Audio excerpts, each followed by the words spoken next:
Hi Donna. Hi Yuna. It's Bukukom Komobu. I hope you've been doing well lately. We've missed you quite a bit.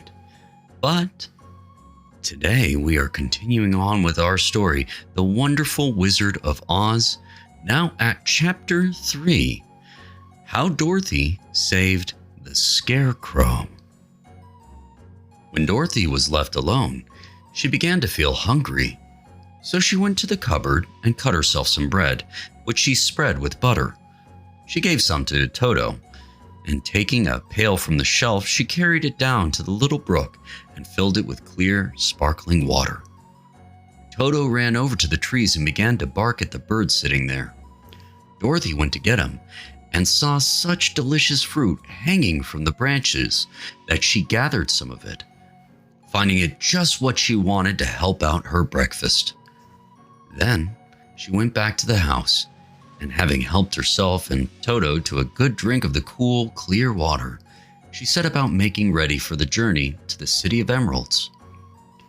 Dorothy had only one other dress, but that happened to be clean and was hanging on a peg beside her bed.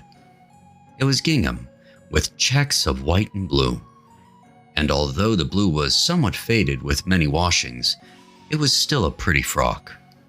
The girl washed herself carefully, dressed herself in the clean gingham, and tied her pink sunbonnet on her head. She took a little basket and filled it with bread from the cupboard, laying a white cloth over the top. Then she looked down at her feet and noticed how old and worn her shoes were. "They surely will never do for a long journey, Toto," she said. And Toto looked up into her face with his little black eyes and wagged his tail to show he knew what she meant. At that moment, Dorothy saw lying on the table the silver shoes that had belonged to the Witch of the East. "I wonder if they will fit me," she said to Toto. "They would be just the thing to take a long walk in, for they could not wear out." She took off her old leather shoes and tried on the silver ones, which fitted her as well as if they had been made for her. Finally, she picked up her basket. "Come along, Toto," she said. "We will go to the Emerald City and ask the Great Oz how to get back to Kansas again." She closed the door and locked it, and put the key carefully in the pocket of her dress. And so, with Toto trotting along soberly behind her, she started on her journey. There were several roads nearby, but it did not take her long to find the one paved with yellow bricks. Within a short time, she was walking briskly towards the Emerald City, her silver shoes tinkling merrily on the hard yellow roadbed. The sun shone bright, and the birds sang sweetly.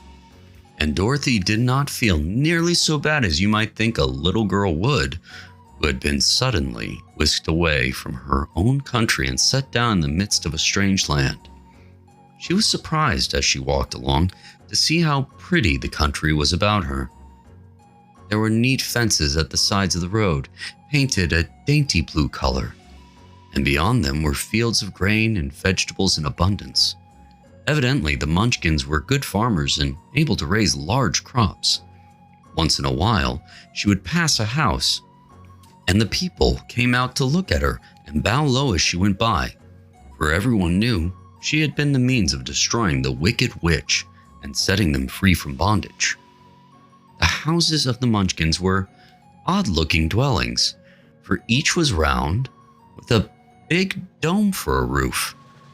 All were painted blue, for in this country of the East, blue was the favorite color. Toward evening, when Dorothy was tired with her long walk and began to wonder where she should pass the night, she came to a house rather large than the rest. On the green lawn before it, many men and women were dancing. 5 little fiddlers played as loudly as possible, and the people were laughing and singing, while a big table nearby was loaded with delicious fruits and nuts, pies and cakes, and many other good things to eat. The people greeted Dorothy kindly and invited her to supper and to pass the night with them, for this was the home of one of the richest Munchkins in the land, and his friends were gathered with him to celebrate their freedom from the bondage of the wicked witch. Dorothy ate a hearty supper and was waited upon by the rich munchkin himself, whose name was Bach. Then she sat upon a settee and watched the people dance. When Bach saw her silver shoes, he said, "You must be a great sorceress." "Why?" asked the girl. "Because you wear silver shoes and have killed the wicked witch. Besides, you have white in your frock, and only witches and sorceresses wear white." "My dress is blue and white checked," said Dorothy, smoothing out the wrinkles in it. "It is kind of you to wear that," said Bach. "Blue is the color of the munchkins, and white is the witch color, so we know you are a friendly witch." Dorothy did not know what to say to this, for all the people seemed to think her a witch, and she knew very well she was only an ordinary little girl who had come by the chance of a cyclone into a strange land. When she had tired of watching the dancing, Bach led her into the house, where he gave her a room with a pretty bed in it. The sheets were made of blue cloth, and Dorothy slept soundly in them till morning, with Toto curled up on the blue rug beside her. She ate a hearty breakfast and watched a wee munchkin baby who played with Toto and pulled his tail and crowed and laughed in a way that greatly amused Dorothy. Toto was a fine curiosity to all the people, for they had never seen a dog before. "How far is it to the Emerald City?" the girl asked. "I do not know," answered Bach gravely, "for I have never been there. It is better for the people to keep away from Oz unless they have business with him. But it is a long way to the Emerald City, and it will take you many days. The country here is rich and pleasant, but you must pass through rough and dangerous places before you reach the end of your journey." This worried Dorothy a little, but she knew that only the great Oz could help her get to Kansas again, so she bravely resolved not to turn back. She bade her friends goodbye and again started along the road of yellow brick. When she had gone several miles, she thought she would stop to rest, and so climbed to the top of the fence beside the road and sat down. There was a great cornfield beyond the fence, and not far away she saw a scarecrow placed high on a pole to keep the birds from the ripe corn. Dorothy leaned her chin upon her hand and gazed thoughtfully at the scarecrow. Its head was a small sack stuffed with straw, with eyes, nose, and mouth painted on it to represent a face. An old, pointed blue hat that had belonged to some munchkin was perched on his head, and the rest of the figure was a blue suit of clothes, worn and faded, which had also been stuffed with straw. On the feet were some old boots with blue tops, such as every man wore in this country, and the figure was raised above the stalks of corn by means of the pole stuck up its back.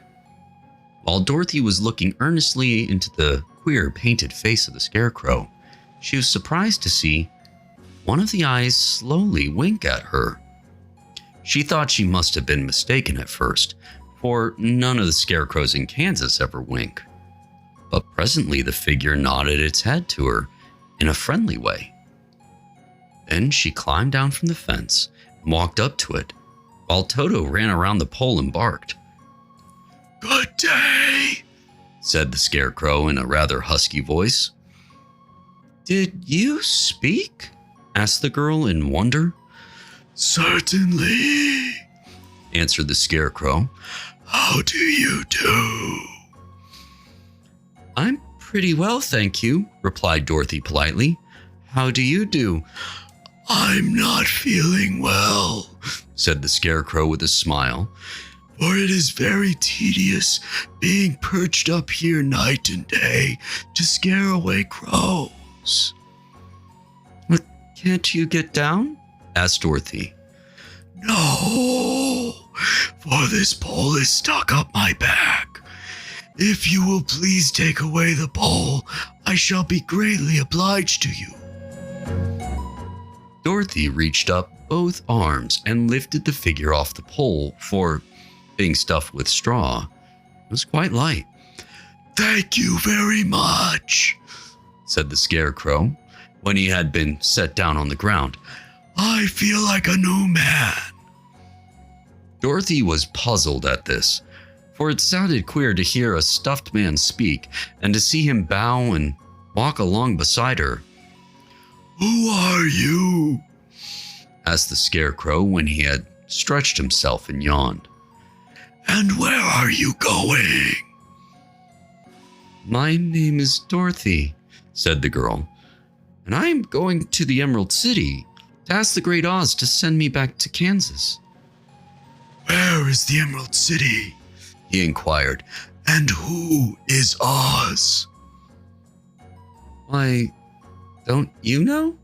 she returned in surprise. "No, indeed. I don't know anything. You see, I am stuffed, so I have no brains at all," he answered sadly. "Oh," said Dorothy. "I'm awfully sorry for you." "Do you think," he asked, "if I go to the Emerald City with you, that Oz would give me some brains?" "I cannot tell," she returned, "but you may come with me if you like. If Oz will not give you any brains, you will be no worse off than you are now." "That is true," said the Scarecrow. "You see," he continued confidently, "I don't mind my legs and arms and body being stuffed because I cannot get hurt. If anyone treads on my toes or sticks a pin in me, it does not matter, for I can't feel it. But I do not want people to call me a fool.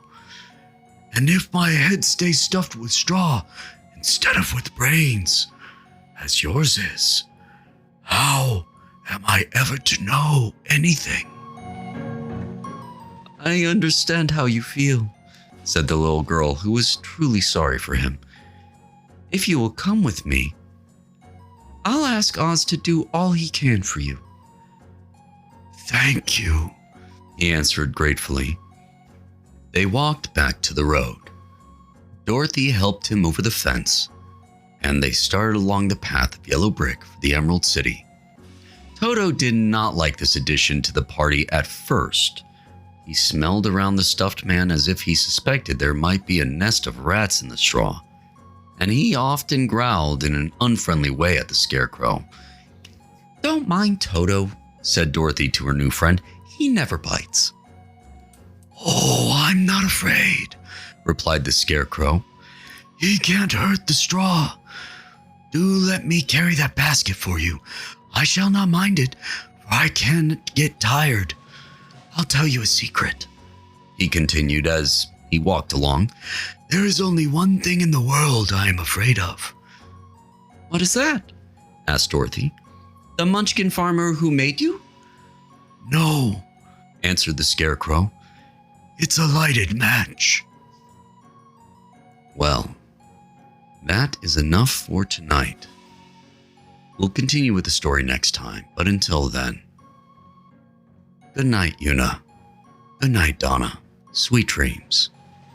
And remember, we love you, we miss you, and we can't wait to see you soon.